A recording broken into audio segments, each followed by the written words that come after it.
What is up, guys? Evan here. This is going to be my first tutorial video. It's been a highly requested one of how I edit my images. By no means this is a super technical tutorial. This is just kind of my workflow and how I edit my own images. So if you guys enjoy that, stick around. If you're looking, like I said, for something way more technical on each slider and what every tool does, you're not going to find that here. But yeah, stick around, guys, and let me know what you think. So I'm going to give you guys a rundown today, kind of, my workflow, what I like to do. Granted, this is my preference, so the settings I use, you guys don't have to copy. They're not going to work the same on every single image, but it's going to give you a pretty good ballpark kind of how I do my style. And if you guys like it, feel free to kind of try it along and see how it works for you. So first and foremost, 99% of my media is uploaded to Instagram. So I'm a big believer that make the image the appropriate size for whatever platform you're posting on. So for Instagram, the most popular is going to be the 4x5. Always want to make sure that the vehicle in this case is pretty darn straight. I always just eyeball it. I know there's like a ruler tool that you can use, but I don't know. That's always eyeball it. So right off the start, I always adjust the white balance a little bit. I always recommend changing that in camera at first before you do the shoot. If it's too late, you can usually tweak it in the settings here and you'll be all right. So with this one, a little warm for most people, probably looks good, but I'm gonna go 4900 just because on this day it was cloudy, it was a little overcast, so I like it a little bit more on the cool side versus the warm side if it was a sunny day. Here on the tint, I always go a little bit more towards the magenta or the pink side. I don't know, I just think it adds a little nice touch. So we'll go bump it up by 5. It's usually a safe increment. So far, so good. Exposure, this one, I tend to always underexpose a little bit just because I find it easier to pull out more details when I'm editing.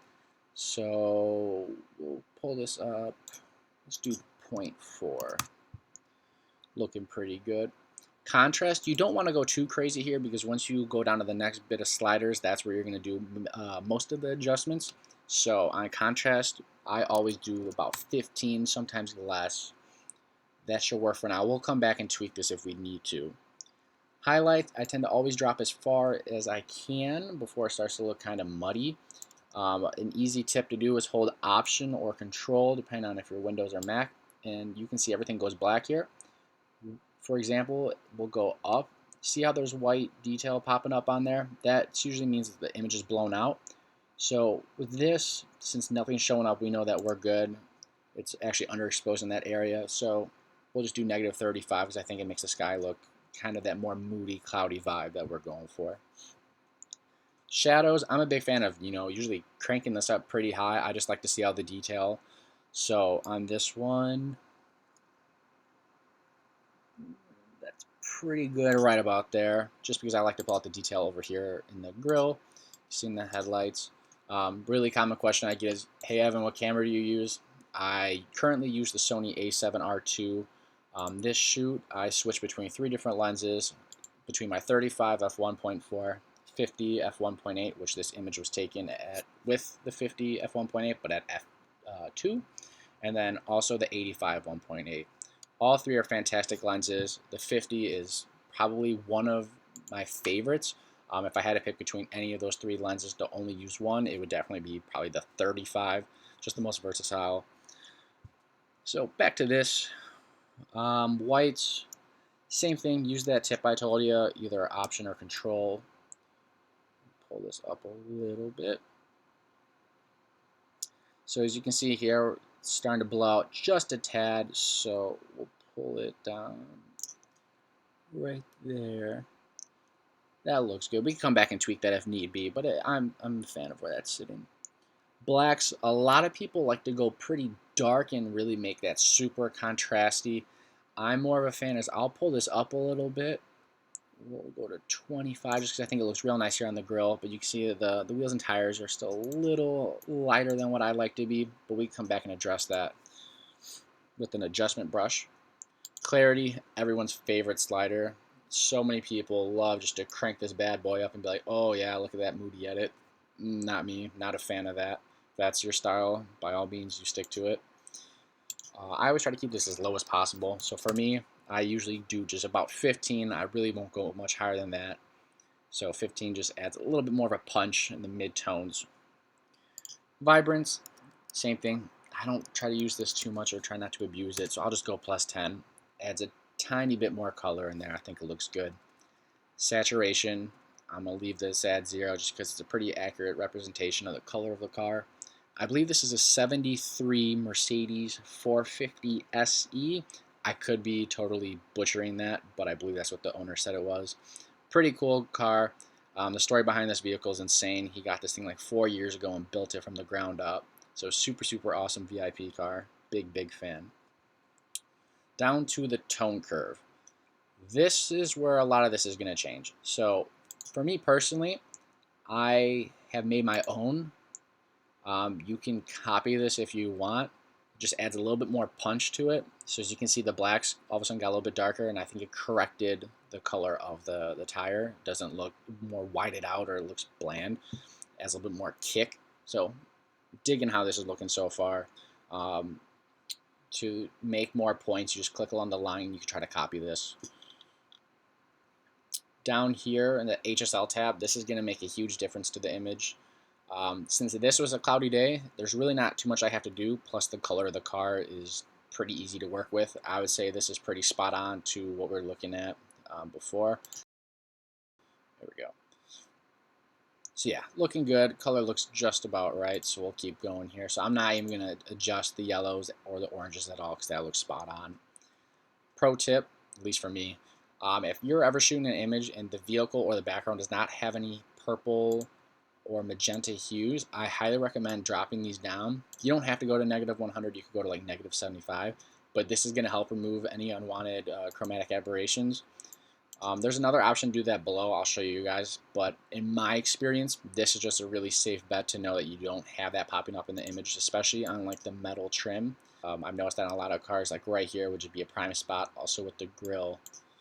So that's looking good. Also, you'll see it right here on the image. Kind of has like that teal glow. So we'll go in here. When we knock this out, all of a sudden it's gone. So this you have to be careful with. So like on this specific image, since the background, you'll notice up here on the windows, when I drop this, I'm removing a little bit of color. Also along here, the whole building, it removes a tiny bit of color. That's okay with me. I'm not too worried. I don't think that makes a huge impact, and the audience that's viewing this is going to have no clue that that had a tad bit of teal. So I'm going to stick with -100. Just play it safe. That's all a personal feel. You know, whatever works for you. Split toning, another super important tab. For me, I personally like my highlights to be more on kind of more orange than yellow, I would say. So right around, I'd say right around here, 37. For these, I always bring them up just about 10, and then I'll go back in and tweak them a little bit. And then same thing for the shadows. I like to go with a teal. Also, we'll do these 10. So now I'll go in here with the balance. You can adjust, either go more towards the highlights or the shadows. So since this image I like being a little bit more on the cool side, I'm going to drop this down to right about there. I think that looks good. I'm going to bring the saturation down just a tad. Right about there. That's giving the look I like. This is a kind of a lens by camera situation. So once you get the feel for it, you'll kind of know where to dial this in. You don't want to go overkill because it's going to look super crunchy. For me, that sweet spot tends to be right around 75 with this setup. For masking, you definitely want to do this. Same thing, hold down Alt or Option. You're going to drag this out until just about the main focus of the image is outlined. This is just going to sharpen that area. It's not going to sharpen the entire image. Also helps with just more detail. When your eyes are drawn to this, just looks real good. You can see before this was a little unsharp. Now it pulled out more detail, looking killer. Moving down, noise reduction. If you're shooting at night or you underexpose too far, you can crank this a little bit. No need for it in this one. Scrolling down, lens correction. This is what I was talking about earlier. You can either do it manually like I do when I drop the magenta and the purples down, or you could click this. For me, I just have way better success doing it the other way, but still it does not hurt to check this off. You can do a profile correction. For me with the 50, it adds a little bit of a vignette. You can barely tell, but I'm more of a fan of that. I just think it's more aesthetically pleasing. So I'm going to leave that unchecked for now. Transform, I don't touch. Up here, everything's good. The last thing I usually touch is going to be dehaze. This is kind of a slept-on little slider that I don't see a lot of people talking about. Pretty much this just adds an extra little layer of pop. I don't want to abuse this either, so I usually start at 10 and see how this looks. Looking good there. If you saw, I mean, it's just such a tiny little difference, but I think it makes a big difference in the end. So that's looking good. Yeah, I'm not going to go any higher. Camera calibration, I don't really touch this. So working our way to the top. So far I'm digging it. I think this is looking good. Let me pull up another side by side so you guys can see the progress we made.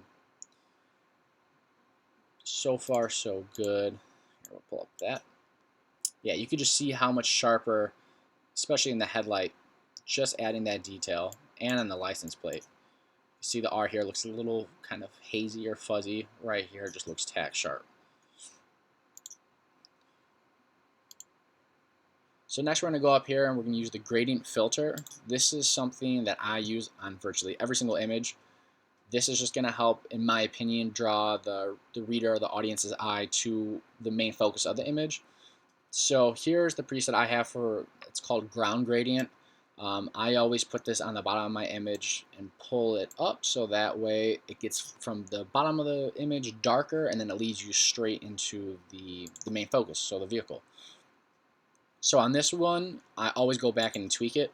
For me, this is a little too warm, so I'm going to come in here and I'm going to drop this down to -10.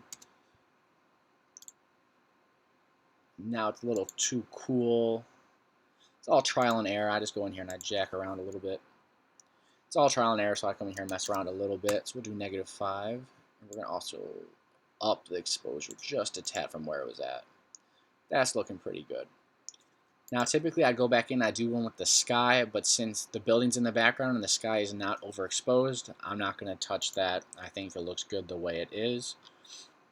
If you really wanted to, I mean, in my opinion, this image is pretty much done. This image is looking really good. Only other thing I would do is potentially go into Photoshop and remove a few small little blemishes. Like I get rid of whatever this little thing on the ground is, but I don't think it's entirely necessary.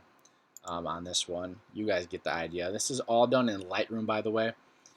Typically in Photoshop, all I do is remove unwanted objects. So other than that, yeah, 99.9% of what I do is just all done in Lightroom. So guys, here's the before and after. I think this turned out pretty well. If you guys have any questions, definitely feel free to drop them in the comments below or DM me on Instagram at Top Quality Photography. I try to respond to everyone in a pretty timely manner. I appreciate you guys stopping by. Next few videos, I'm actually going to be attending Slammed Enough Stupid Cold in Memphis, Tennessee, so I'm pretty stoked about that. I'll be down there with the Eminence boys. So expect some vehicle features. I'll have those up soon. Also, I'm going to try to vlog. Not sure how that's going to turn out, but we're going to give it a shot. Drop any questions, comments below, and I hope you guys have a good one. Later.